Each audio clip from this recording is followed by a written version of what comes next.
Digitek டோக்கனை purchase பண்ணதுக்கப்புறம் அதை எப்படி இம்போர்ட் பண்ணணும், அதுக்கப்புறம் எப்படி ஸ்டேக் பண்ணணுன்றத இந்த வீடியோவில் பார்க்கலாம். ஃபர்ஸ்ட் உங்கள் ட்ரஸ்ட் வேலெட்டை ஓப்பன் பண்ணணும். கீழே டிஸ்கவர் அப்படின்ற ஆப்ஷனை செலக்ட் பண்ணணும்.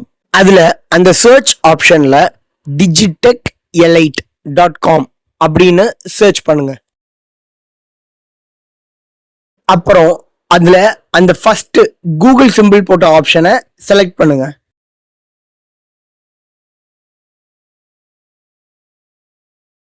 இப்போ டிஜிடெக் வெப்சைட்டோட லாகின் பேஜ் ஓபன் ஆயிரும். இதுல உங்க மெம்பர் ஐடி, உங்க பாஸ்வேர்டு, அதுல கேட்டிருக்கிற கேப்சா இந்த மூணுத்தையும் ஃபில் பண்ணி உங்க ஐடியை லாகின் பண்ணிக்கோங்க. இப்போ ரைட் சைட் டாப் கார்னர்ல 3 டாட் இருக்கும், அதை கிளிக் பண்ணிக்கோங்க.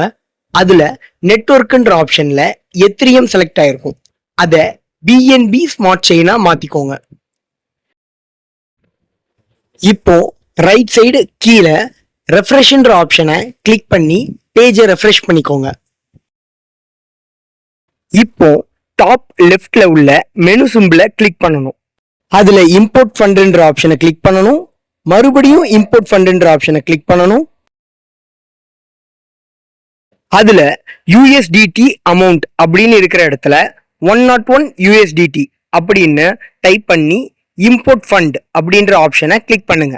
இப்போ கனெக்ட்ன்ற ஆப்ஷனை கிளிக் பண்ணுங்க. இப்போ டிஜிடெக் டோக்கனை இம்போர்ட் பண்ணியாச்சு. அடுத்தது திரும்பியும் டாப் லெஃப்ட்ல உள்ள மெனு சிம்பிளை கிளிக் பண்ணணும். ஸ்டேக்கிங் செக்ஷனை கிளிக் பண்ணணும். கிரியேட் ஸ்டேக்கிங்கை செலக்ட் பண்ணணும்.